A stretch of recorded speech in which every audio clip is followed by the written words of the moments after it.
Hello there, my sleepy travelers. Welcome once again to the gentle paths of Middle-earth, where time moves slower, the stars shimmer with the wisdom of old, and every breeze carries the whisper of ancient stories. Tonight, we find ourselves at the quiet edge of the Shire, where the hills roll softly into one another like slumbering giants covered in velvet green. The sky above is brushed with twilight hues, a deep indigo melting into silver clouds. A golden glow flickers in the round windows of a distant hobbit hole, while smoke from a chimney curls into the calm evening air. The crickets are singing their sleepy song, and the wind hums low through the tall grass. The trees stand watch like kind old sentinels, their leaves rustling ever so gently, as if in lullaby. And in this peaceful hush, we begin our tale, a story not often told aloud, yet woven into the hidden roots of Middle-earth's greatest moments. It is the tale of Gandalf the Grey, and the quiet, unseen role he played in the Rise of Aragorn, the one true king. So nestle in, dear one, let your eyes grow heavy. The journey will be slow, soft, and full of wonder. And now, let us begin. Before we begin wandering too far down this winding path of mist and memory, let me quietly invite you, if this tale brings warmth to your heart or stillness to your thoughts, to gently tap the like button or consider following this little corner of storytelling. And if your eyes grow heavy before the tale ends, as they often do, don't worry, you're always welcome to return. The stories here will wait patiently for you, like a lantern glowing softly on a Shire windowsill. Now then, tonight's tale takes us beyond the pages most have read, not into war or thunder, but into whispers, friendships, and secrets too gentle to shout aloud. Many know of Aragorn, the Ranger of the North, destined to wear the crown of Gondor. Fewer speak of the long, quiet years that shaped him, and fewer still know just how much of that shaping was guided by one old wizard in a wide-brimmed hat, not through spells or proclamations, but through steady counsel, quiet protection, and ancient trust. This story is not about battles fought with swords. No. It's about the way trust is kindled like a fire on a cold night, and how wisdom is shared not in haste, but in hush. We'll walk beside Gandalf, not as a warrior, but as a wanderer, visiting hidden corners of Middle-earth, where young Aragorn's destiny was slowly, softly nurtured. You'll hear of Rivendell's shaded paths, where Elrond's halls hummed with memory. You'll glimpse the stars over distant plains, where rangers kept quiet vigil, and you'll feel the weight of choices made in silence, far from any throne. So rest now, dear listener. Let go of the day's burdens, and follow the Grey Pilgrim into the pages between pages, into the hidden years of hope. The journey awaits, and it begins not with a trumpet, but with a whisper. Far beyond the bustling corners of Bree, and even the wise stillness of Rivendell, where ancient songs drift through the trees like forgotten dreams, there lived a ranger. He did not wear a crown. He did not call himself king. To most, he was simply Strider, a shadow among shadows, a watchful figure keeping to the forests and hills. But in truth, he was Aragorn, son of Arathorn, heir to Isildur, destined to one day unite the scattered kingdoms of men. Still, that day was not yet here. In those quieter years, Aragorn walked alone more often than not. His boots knew the feel of damp moss, mountain snow, and warm summer dust. He spoke little, but his eyes held stories. His hands were worn, not by weapons, but by careful paths carved through tangled wilds and old maps read by firelight. He often slept beneath the stars, wrapped in a weathered cloak, the edges of which were stitched long ago by elven hands.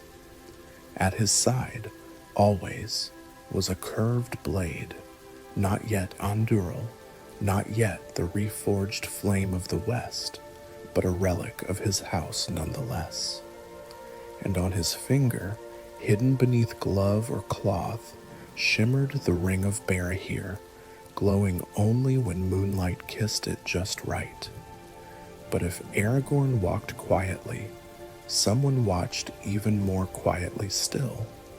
Through forests and ruins, along ridges and under mist, Gandalf the Grey moved like a memory, not always near, not always seen, but always present.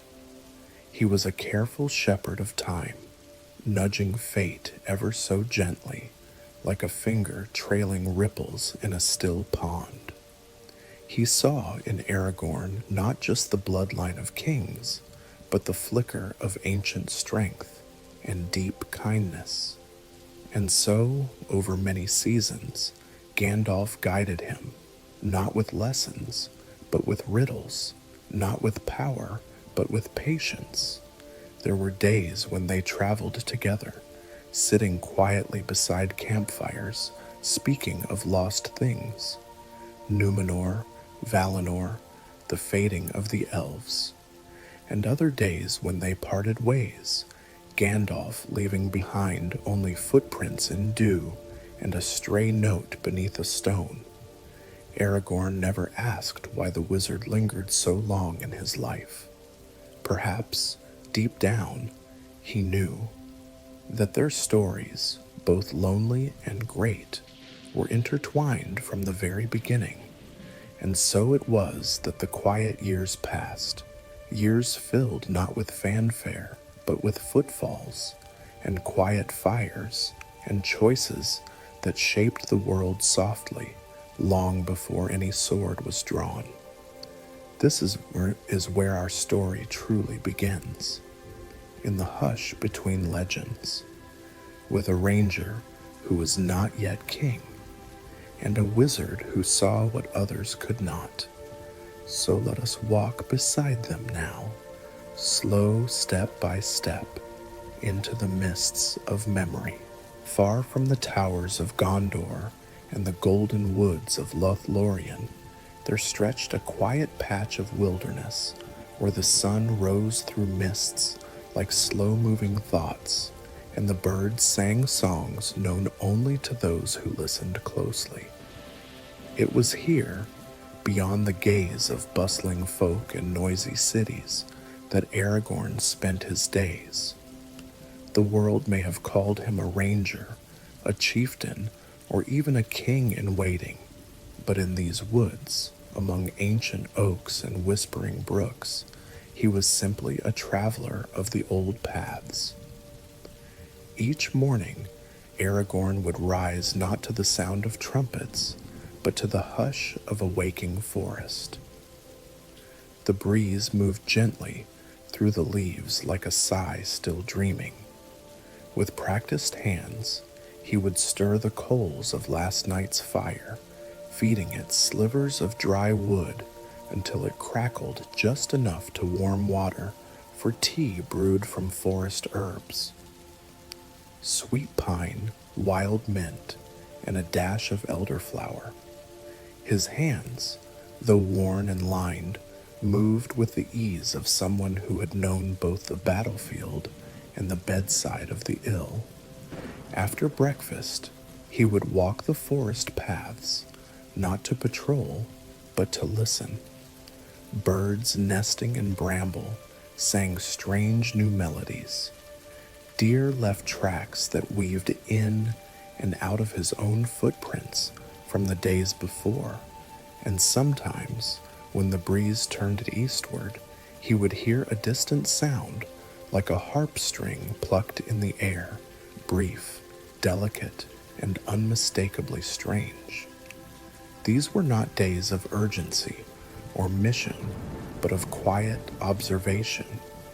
Aragorn often paused by streams, dipping his hand in the cold water, watching the sunlight refract on its surface like runes waiting to be read. He carried a small leather-bound book where he sketched leaves he hadn't seen before, and beside those sketches, he noted the way they smelled, the way they rustled when shaken.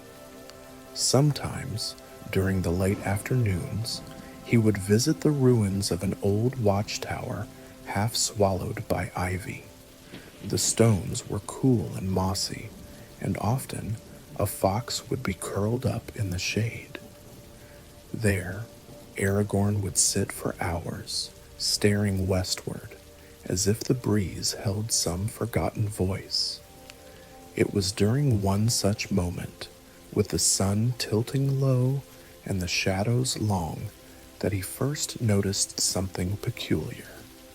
On the wind, mingled with the scent of pine and old stone, came the smell of something faintly sweet, almost like the blossoms of a malorn tree. But there were no such trees in this part of the world.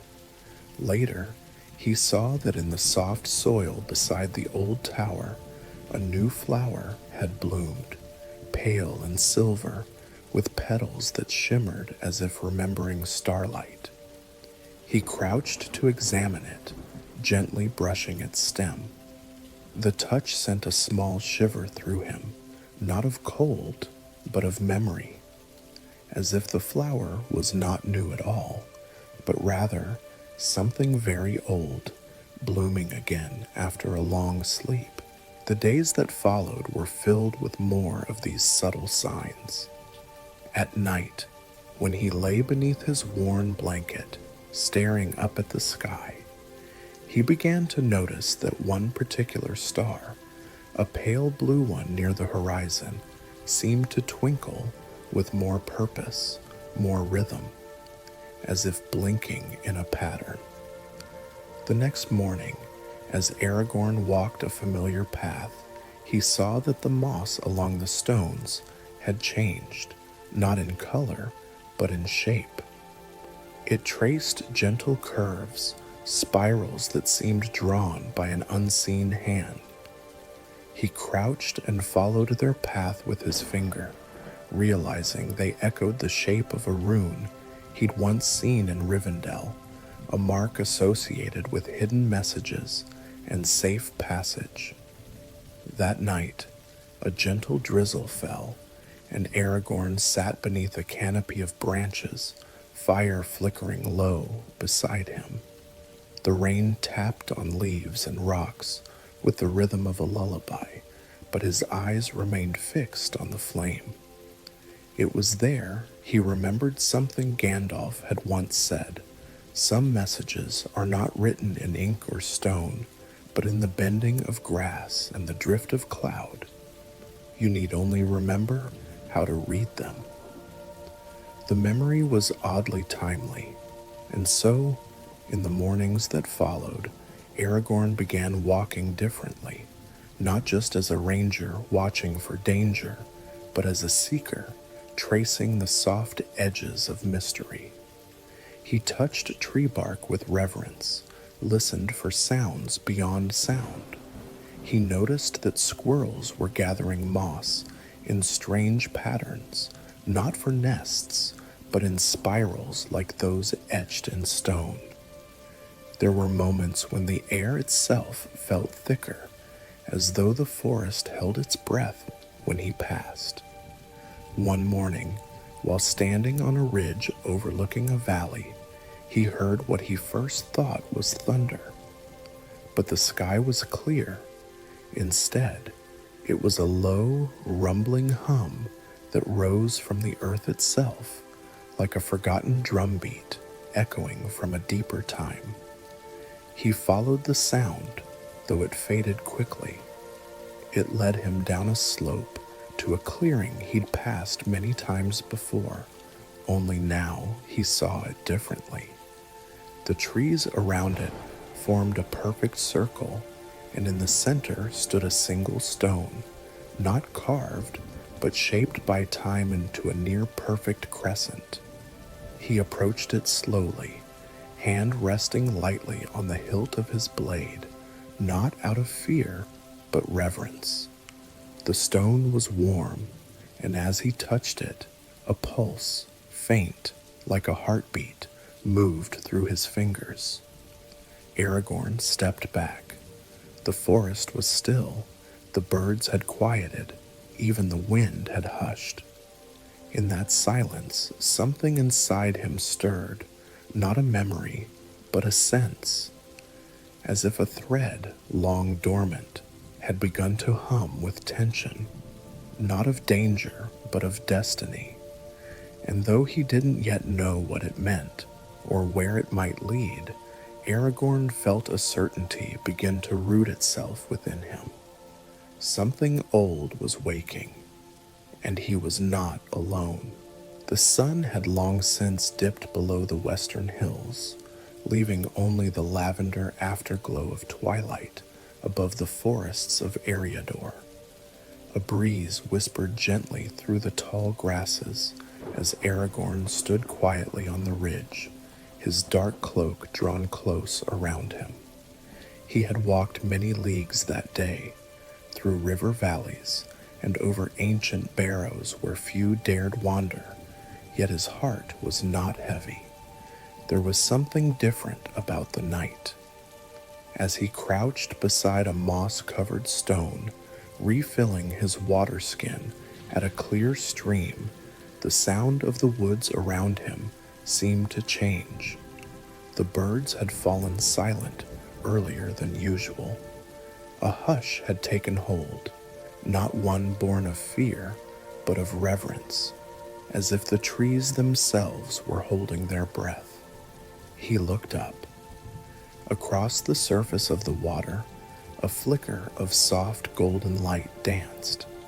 At first he thought it a firefly, but it moved with a peculiar grace, weaving gently above the stream like a star set adrift. He stood slowly, not wanting to disturb it, and watched as the glow began to drift toward the trees.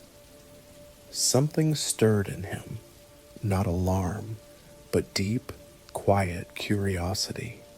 For reasons he could not explain, Aragorn followed. The forest opened before him like a dream. The trees seemed older here, their trunks wide and silvered with lichen, their roots rising like the backs of sleeping creatures. The golden light hovered ahead, always just within reach, and as he moved deeper into the woods, the night around him softened. Crickets returned to their songs, and a distant owl hooted from a hidden perch. After some time, the light paused beneath a great oak. Aragorn stepped into the clearing and found not just the light, but something buried beneath the roots, a piece of metal half covered by earth. He knelt to brush it free. It was a brooch, ancient and elegant, wrought in the likeness of a leaf, elvish, unmistakably. It pulsed with a warmth that was not from the day's sun, as if it had been waiting to be found. He did not take it, not yet. Instead, he sat beside it, feeling the stillness of the grove. Then he heard it, a voice, faint as wind in high branches, melodic, familiar in a way that had no logic, not a language he could name, yet he understood it. The roots remember. The voice faded like mist. The next morning, Aragorn awoke in that very grove, though he could not recall falling asleep. The brooch was gone, but the scent of wild lavender lingered thick in the air, and his heart was filled with a strange clarity, like waking from a dream that had explained something you didn't know you had forgotten. He traveled eastward that day, his mind unusually quiet. He thought of Gandalf and the tales the wizard had told by firelight, of the lost realms of the elves, of treasures hidden not in stone vaults, but in memory and song. As dusk fell once more, Aragorn camped beside a silver brook where the stars shimmered unusually bright upon the water's surface. And there, again, he saw a flicker, a second golden light just at the edge of his vision. He did not follow this time. Instead, he watched it drift and vanish, a quiet sign that the forest was not done speaking. In the following days, the signs multiplied, though never loudly.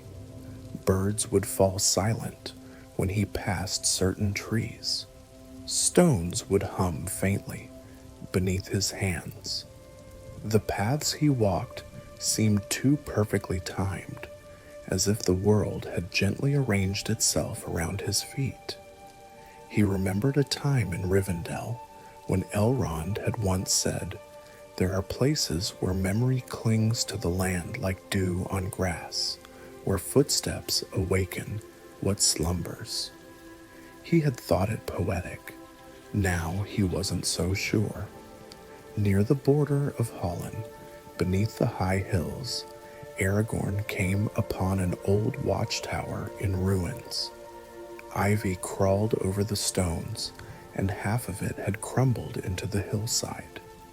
But carved upon its doorstone was a mark, one he knew well, a rune of the Dunedain. Old, yes, but not forgotten. Inside, he found no treasure, only silence and the feel of being watched. Then, upon the far wall, he saw it, a tapestry, ancient, fragile, faded by time and sun.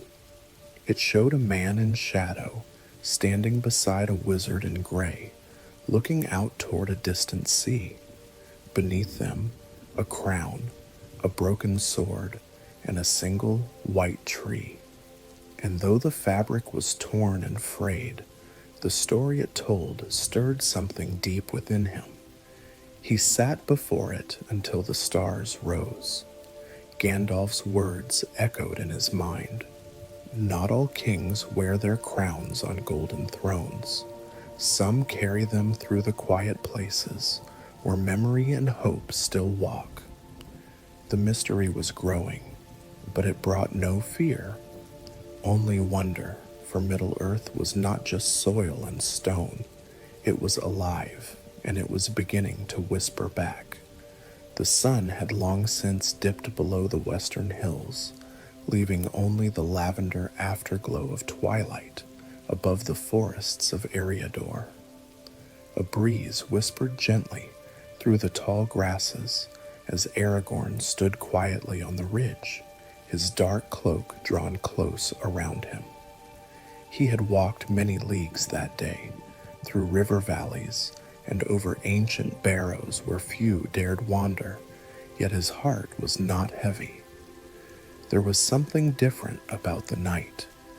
As he crouched beside a moss-covered stone, refilling his water skin at a clear stream, the sound of the woods around him seemed to change. The birds had fallen silent earlier than usual. A hush had taken hold, not one born of fear, but of reverence, as if the trees themselves were holding their breath.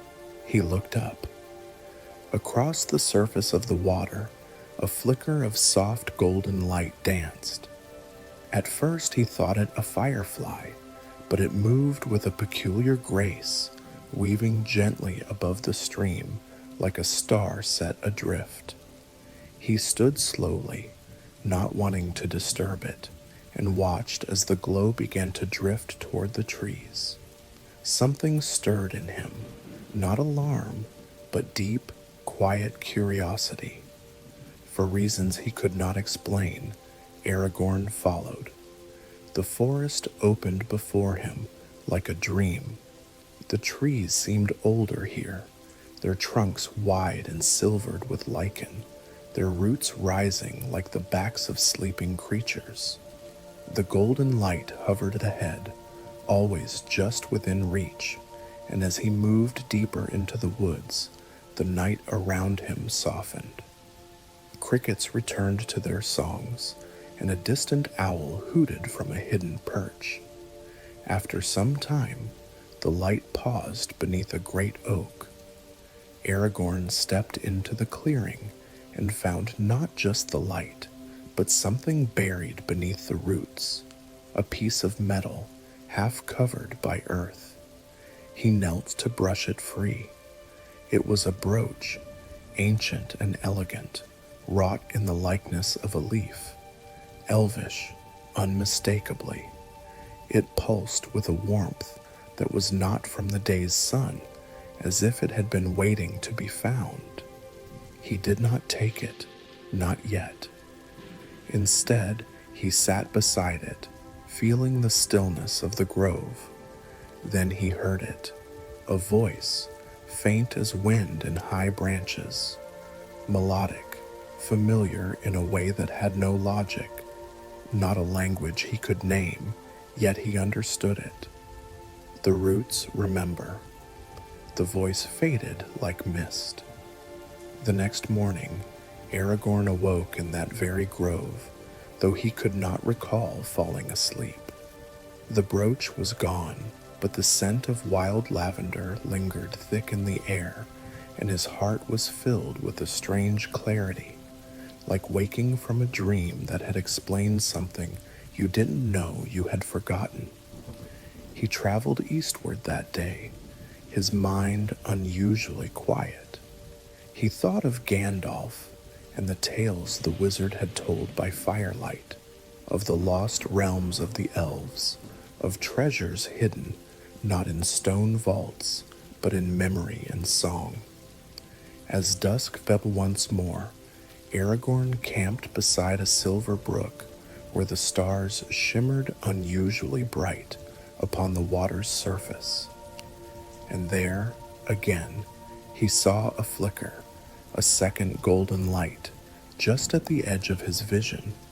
He did not follow this time. Instead, he watched it drift and vanish, a quiet sign that the forest was not done speaking. In the following days, the signs multiplied, though never loudly. Birds would fall silent when he passed certain trees. Stones would hum faintly beneath his hands. The paths he walked seemed too perfectly timed, as if the world had gently arranged itself around his feet.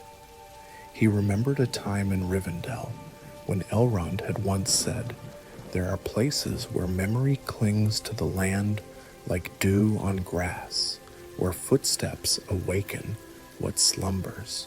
He had thought it poetic. Now he wasn't so sure. Near the border of Holland, beneath the high hills, Aragorn came upon an old watchtower in ruins. Ivy crawled over the stones, and half of it had crumbled into the hillside.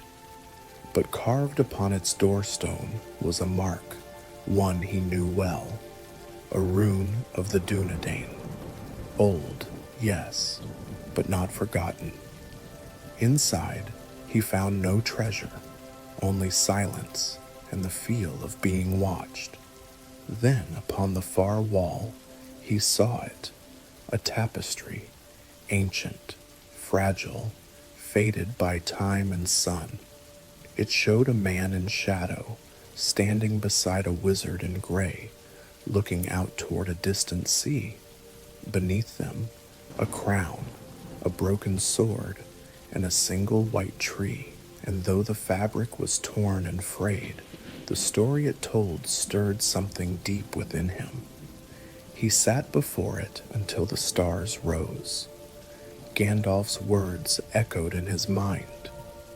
Not all kings wear their crowns on golden thrones. Some carry them through the quiet places where memory and hope still walk.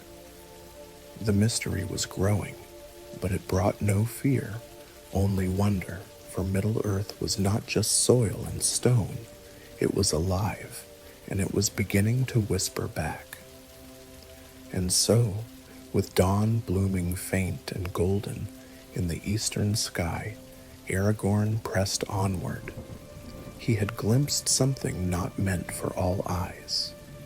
An ancient memory awakened, stirred by presence and fate. The paths ahead would be long and winding, but he would walk them with heart open and steps guided not only by map or mission, but by the quiet, sacred pulse of a world remembering its own forgotten songs. The dawn came like a sigh, barely brushing the tops of the hills with light.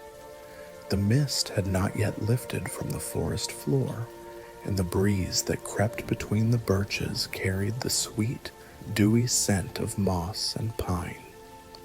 Aragorn sat by the cooling fire, still wrapped in his cloak. His eyes were open, though they had not truly slept. The memory of the night lingered, not like a haunting, but like a gentle echo inside his chest.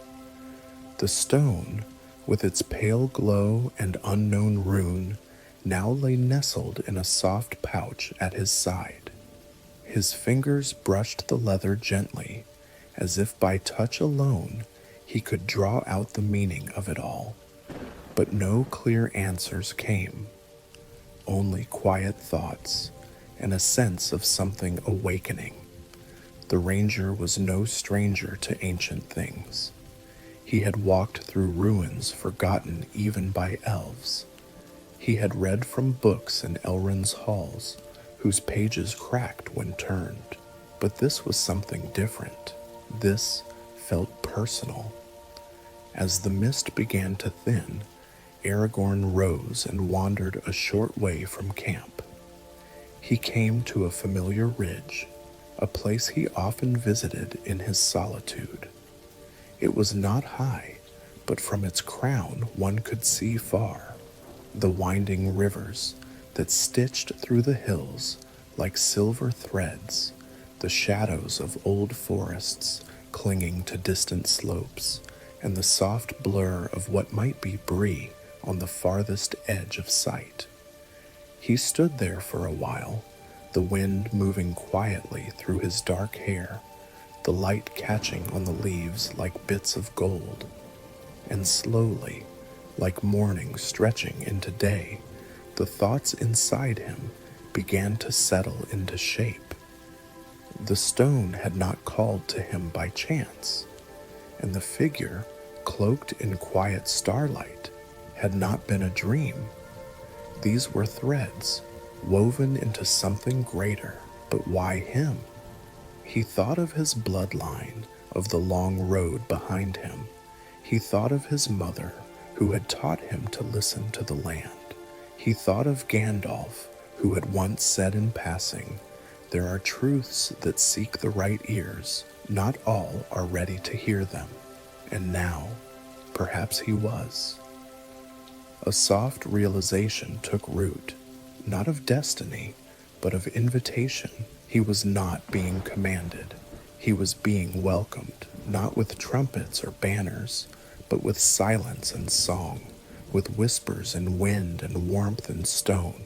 The rune, though still unreadable, reminded him of stories he had heard in Elrond's house, of paths that once led west, not across land, but across sea, of places where memory and light mingled, where the first songs had not yet faded.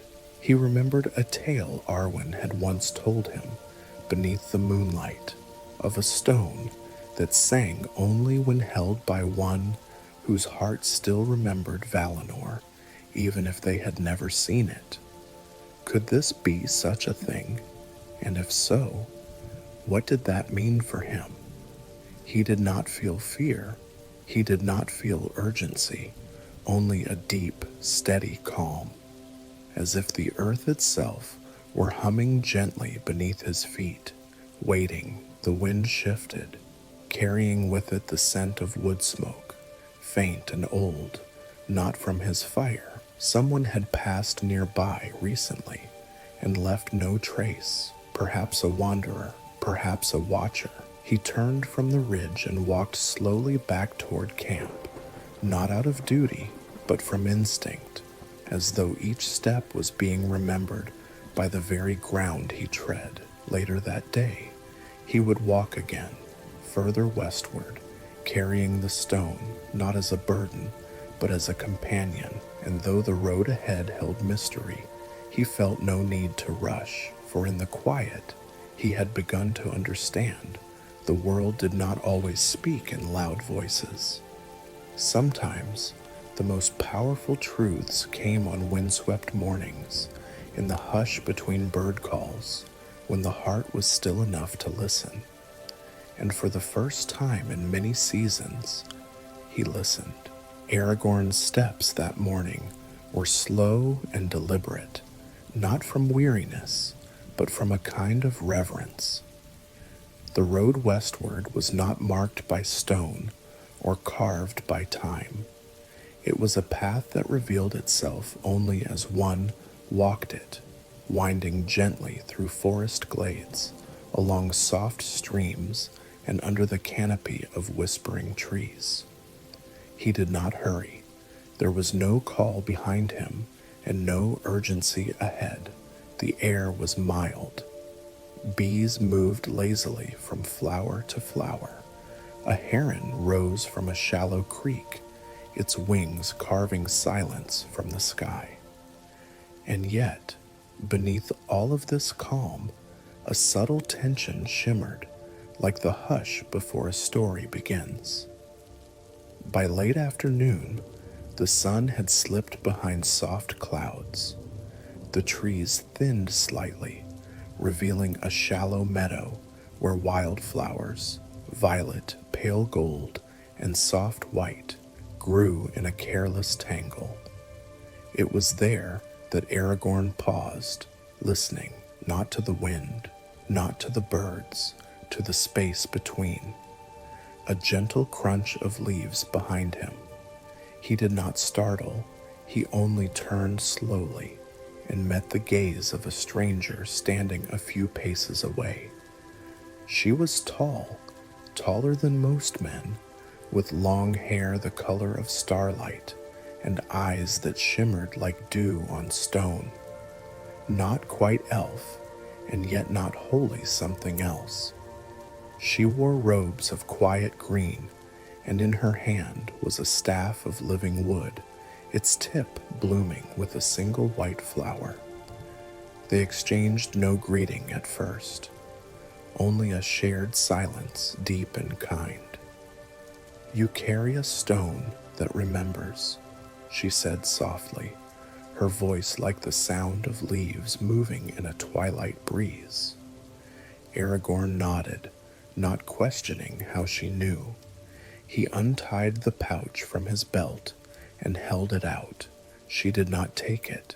She only looked. "You are not its master," she whispered, "but it knows you." They stood for a while in the meadow, the scent of wild mint brushing the air between them. Finally, the woman spoke again. "Once, such stones were given to the stewards of memory, long before Gondor, before Arnor, before even the sea rose to swallow the white towers." Aragorn lowered the pouch. "What does it want of me?" She smiled faintly. "To be remembered, not kept, not hidden, just remembered." Then she turned and began to walk, without asking him to follow, but follow he did. They walked together beneath the boughs, not speaking often, but sharing the kind of silence that builds trust. And as the light deepened, and dusk painted the world in silver and blue, they came upon a place where the forest opened into a stone circle, overgrown with moss and trailing vines. There, another figure waited, a Dunedain ranger, older than Aragorn, with a face lined by wind and memory. He nodded in quiet greeting. "I wondered when you'd come," he said. "You've walked alone long enough." Together now, they built a fire, not for warmth, but for companionship, and as the flames licked gently at the night, the three sat in peace.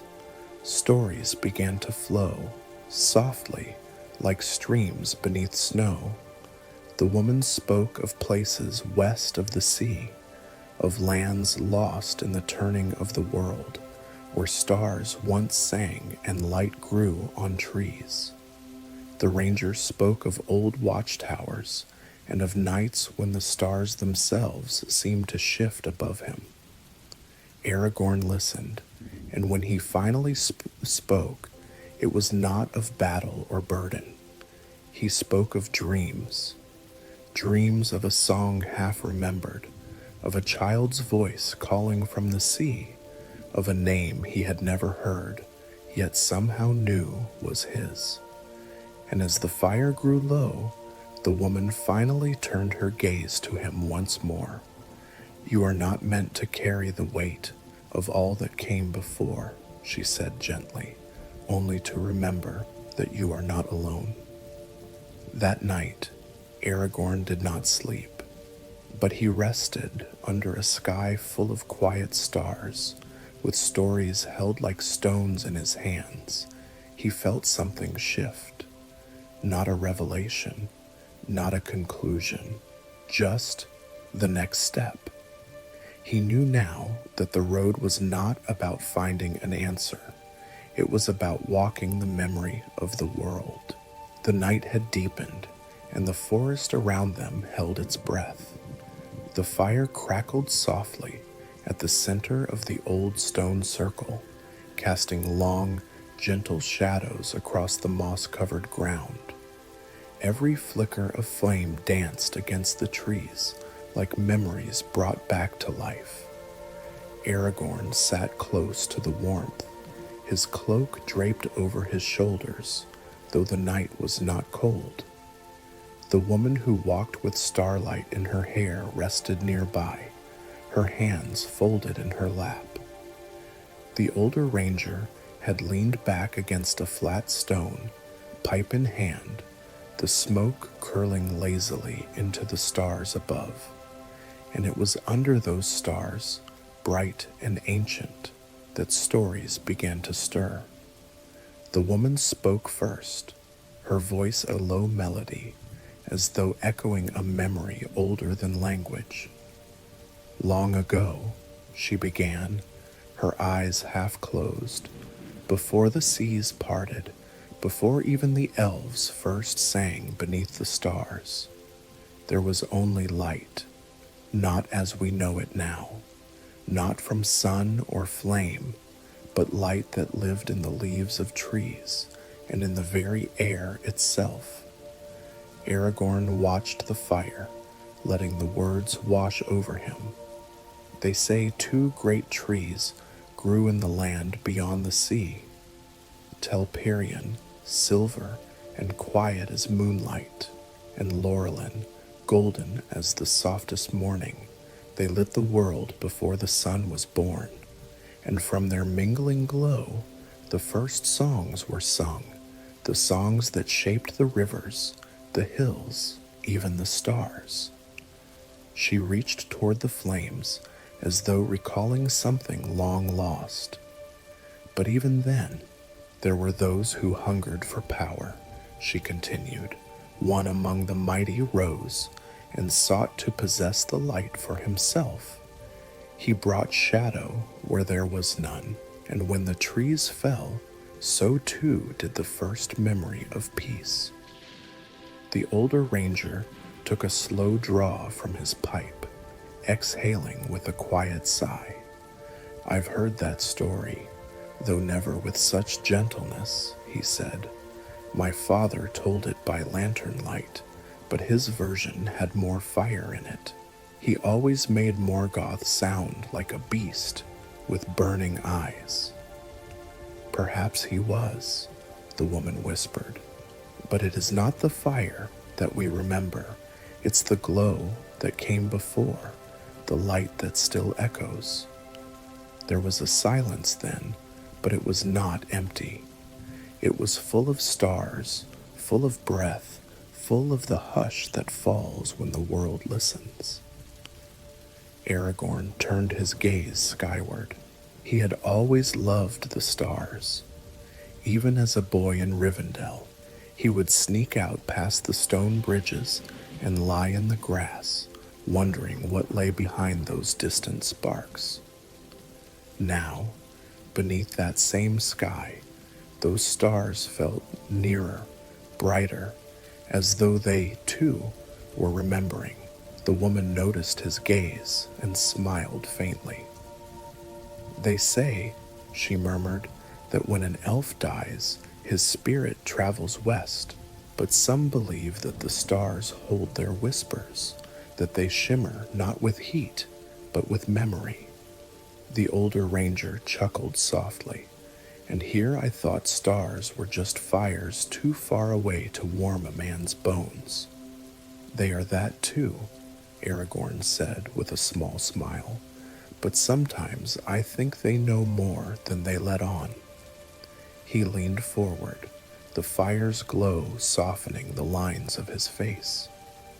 My mother used to tell me stories of Numenor, he said, his voice quiet, of a land that rose from the sea, gifted to men by the valor, a land of long life and great wisdom.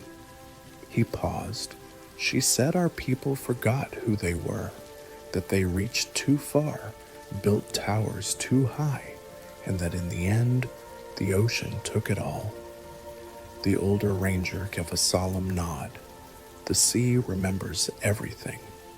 Not everything, the woman said gently, only what still sings.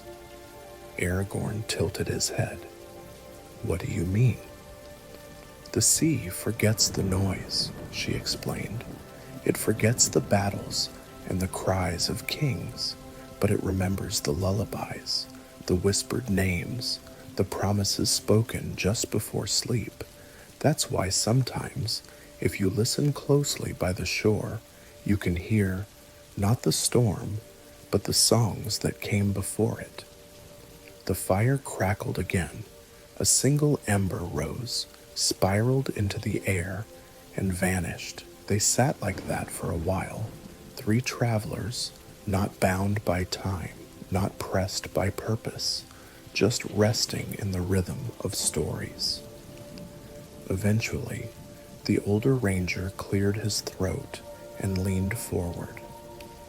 There's a tale, he said, of a tower deep in the north, where the snow never melts. It was built by one of the blue wizards, they say, but it's empty now, except for a bell that tolls once a year, though no hand touches it. Aragorn looked up. What does the bell mean? No one knows, the ranger said. Some say it marks the day the wizard vanished. Others say it's a warning that the silence won't last forever. The woman shook her head gently, or perhaps it's just a memory refusing to fade. Aragorn thought of the stone in his pouch. He thought of the dreams that clung to its surface, and of the soft pull he felt each time he held it. It was not calling him to battle. It was calling him to remember. And now, beside this fire, beneath this sky, he finally understood. Middle-earth was not just a place of quests and kings. It was a place of stories.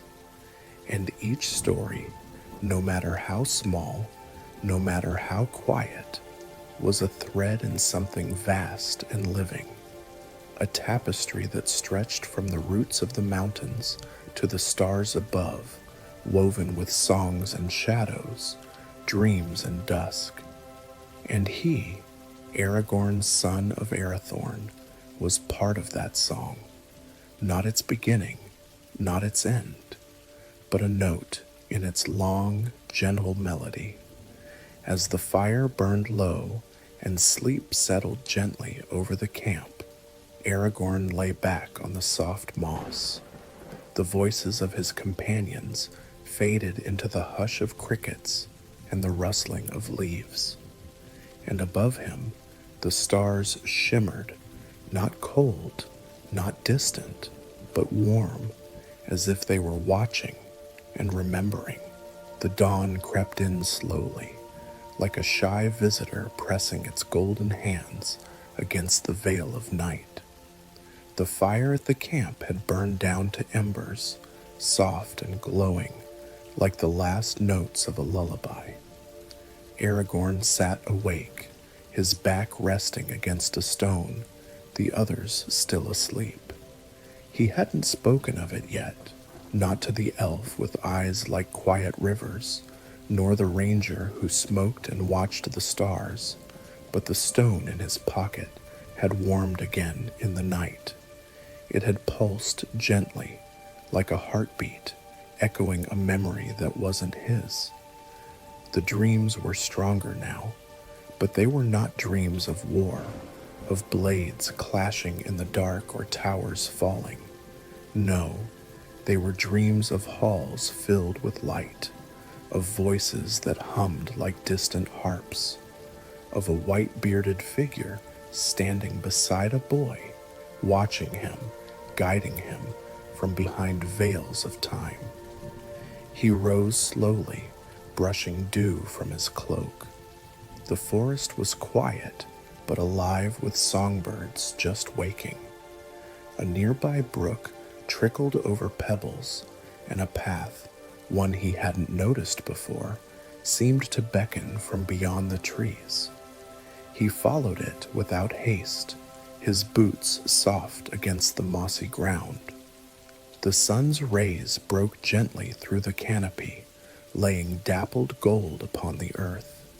It was as if the land itself had opened a page in its hidden book, and at the end of the path stood the ruins. Stone pillars, long since fallen, lay half buried in ivy. Vines curled through empty archways, and soft white flowers bloomed where mortar once held strength. Yet even in their brokenness, the ruins felt sacred, like a memory preserved not in strength, but in silence. Aragorn stepped carefully into the heart of the ruins, where a flat stone slab remained untouched by moss. It was as if time itself respected this place. There, atop the stone, lay a silver scroll. He reached out, hand trembling not with fear, but with reverence. As his fingers brushed it, the warmth of the stone in his pocket bloomed outward, and for a moment he was not standing in ruins. He was standing in Rivendell years ago. He was a boy again, barefoot in the library, holding a book far too heavy for him. And behind him stood Gandalf, not the storm-robed wizard who shouted in the face of shadow, but Gandalf the Grey, eyes bright with quiet wisdom, a smile tugging at the corners of his lips. The same smile he'd worn when he taught Aragorn the names of the stars, when he whispered of Numenor's fall and the line of Isildur. "You are more than your blood," Gandalf had said once, placing a hand on young Aragorn's shoulder. "You are the memory of those who came before, and the hope of those yet to come." The vision faded as he opened the scroll. The writing was elvish, but not just any elvish.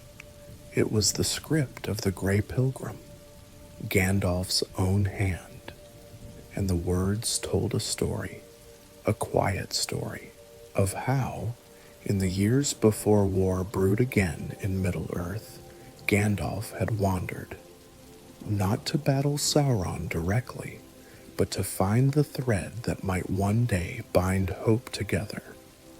That thread was a child, the son of Arathorn, Aragorn. Gandalf had hidden him, raised him among wisdom, shielded him from both darkness and pride. He had spoken with Elrond at length, not of power, but of patience. He had watched from afar as the boy became a man, intervening only in small ways. A book left open to the right page, a sword polished in time for a rite of passage, a path cleared through a forest no man should walk alone. It was never about glory.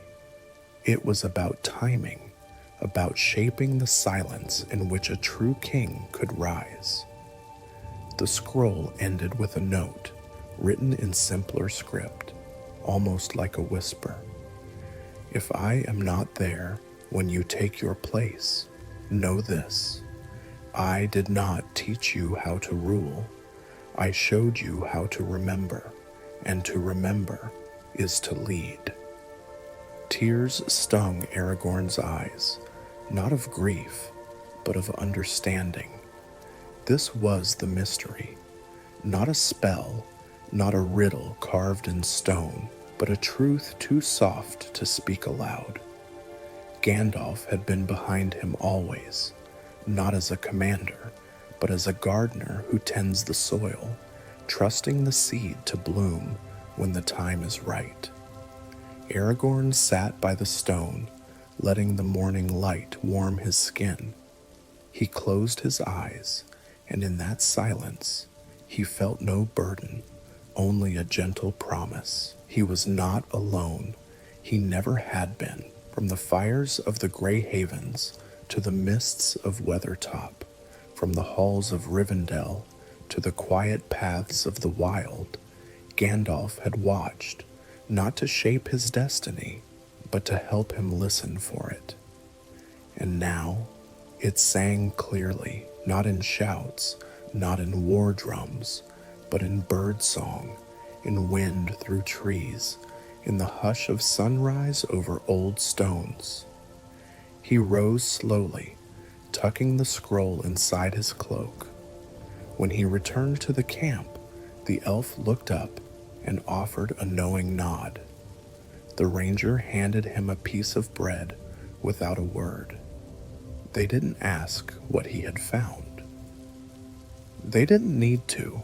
The quiet had changed around him. It now carried the weight of something understood. Not everything needed to be spoken aloud. Some truths, like some kings, were born in silence. And so they broke camp. No trumpets, no great declarations.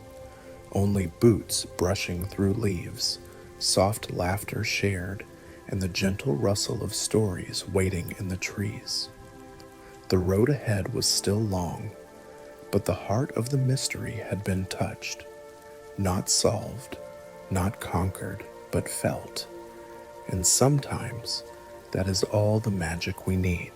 And so the road winds on, as all roads do in Middle-earth, through forests and fields, over hills touched by morning mist, past streams that remember older times, and into the hearts of those willing to listen. Aragorn did not speak much of what he found in those quiet ruins, but something in him softened, like a fire that no longer burned for war, but for warmth. There was clarity in his steps now, and a peaceful strength behind his silence. Not all wisdom must be carried with thunder.